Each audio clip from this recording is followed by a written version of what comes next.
gentlemen, boys and girls, this is the big show, and I am your host, Jerk. How is everybody doing? It's the freaking weekend, and I'm about to have me some fun. Can we still say that? Or should that saying, bounce, bounce, bounce, bounce, bounce? Alright, what are we doing today? Alright, we are continuing on our merry way of secondary builds, and this is a very short match, so I had better hurry up and get our guest out here.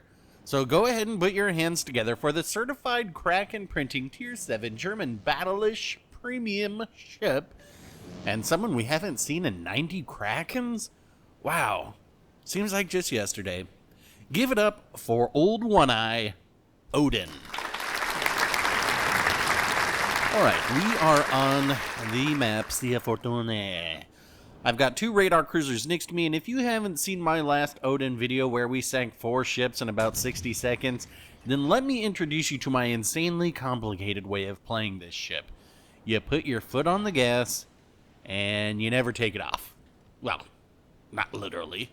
But if you've ever been in the delivery room during a birth, then this will sound familiar. Push, push, push.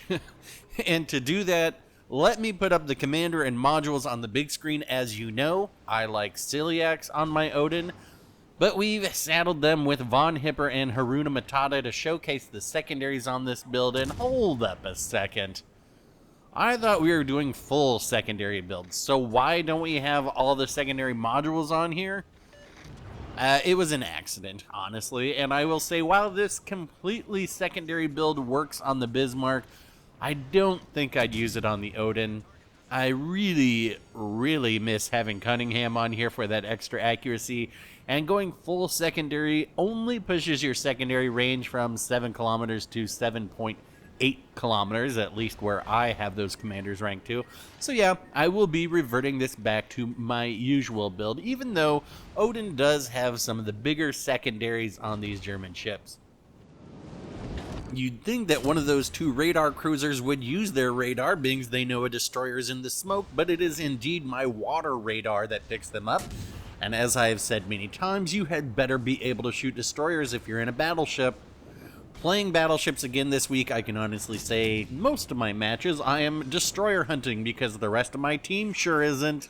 That's right, look at the minimap. I have no less than 6 ships behind me, including 2 radar cruisers, a destroyer, and what, I don't know, 2 or 3 battleships. And this is something else I've noticed back in battleships once again, just how slow much of the team is to react to what's happening. I will admit, I tend to play quite aggressively, and more often than not, it results in an early exit, but that's how I want to play. You either get on the pain train and support me, or you're going to be left in the dust with nothing left to show for it, wondering, hey, where'd the red team go? I didn't get to do anything. Why am I losing silver after this match is over? And that's why, because I've already moved on and sank the team for you. I mentioned a moment ago that generally speaking I like to push it real good in the Odin, but pushing forward at this exact moment would be a terrible idea. Red team has a Helena and Bismarck over there to my right, and an Iowa and Colorado to my left, so if I were to go out at this very second, I would be caught in a crossfire. However, once this Helena and Bismarck go behind this island, well then I suggest we hit the Nitro Frodo, so you can see I'm backing up to be able to get my momentum going. You can also see where I would really wish I had Cunningham on here, because even though this is a secondary build, we're just not really going to be able to use them that much. Double fire. Alright, it is go time. There behind the island, hit the gas, and let's go get this Iowa. I mean, we have torpedoes, we've got these rapid loading guns, and being as we haven't seen this ship in so long, it's worth reminding everyone just how high the DPM on it is. Fully spec'd for brawling, gets your reload down to somewhere around 16 to 18 seconds. And while these are only 305mm guns, so not exactly big, the rate that you are pumping out rounds would make a jackrabbit blush. And because we are reloading so fast, we are going to be able to clean up this garbage in quick succession. There's our second one. Right about now, these ships are coming around that island, and we will have our turrets facing them, so we will be able to get our third and fourth ship sunk. Not sure what happened to that Colorado. Again, we are missing the dispersion here because no Cunningham, and yeah, I really don't think a secondary spec build for the Odin is a good idea. Let's just put it that way. I would have thought that one of my teammates would have yoinked this by now, but I guess they must be positioned too far back to have an angle. So there's one. Let's just... Who's shooting at us? So it's a Baltimore back there. Alright, sailing away. Where's this Bismarck? We'll just... I mean, this is... I guess it's a yoink, but you know what? If somebody had actually used AP instead of only knowing how to spam HE, it could have ended differently. But yoink, haha. I'll take that, and let's figure out what to do here. So this Baltimore has me spotted, and with nothing better to shoot at, or maybe no more attractive target to shoot at, you flatter me, a Georgia across the map is shooting at me, and so we're going to need to take a moment to ourselves, compose our thoughts, freshen up, look in the mirror and give ourselves a pep talk, and approach this from a different direction. I'd say the red team has thrown this game, but I have played this game far too long to know that you can always throw the match.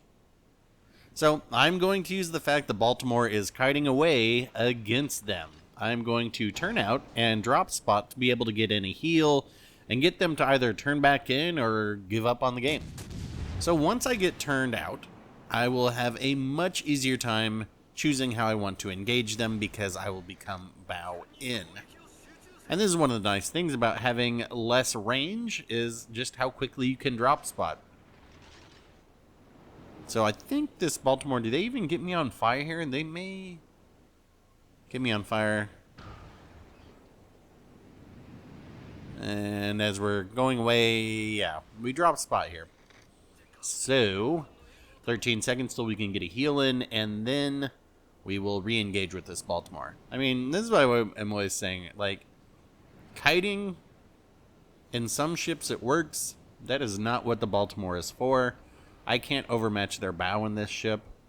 You know, only 406s can. Well, 406s and larger can overmatch the bow of the Baltimore. So when your only move is to kite, you don't really have any moves, do you? So now the Baltimore is turned back in, and I can re-engage. What the hell was that? So this Baltimore is doing a pretty decent job of staying angled to me. And you're going to see that I will actually switch over to the HE on this ship, which, you know, that's desperate. Because the HE on Odin is pretty darn bad. It's got a relatively low fire chance. The HE damage is not very good, but it's better than nothing. And nothing would be what I was getting if the Baltimore were to stay bow in and I was shooting AP. Especially with this terrible accuracy. But they do go broadside here, and I have loaded back my AP. And can we get this? Can we?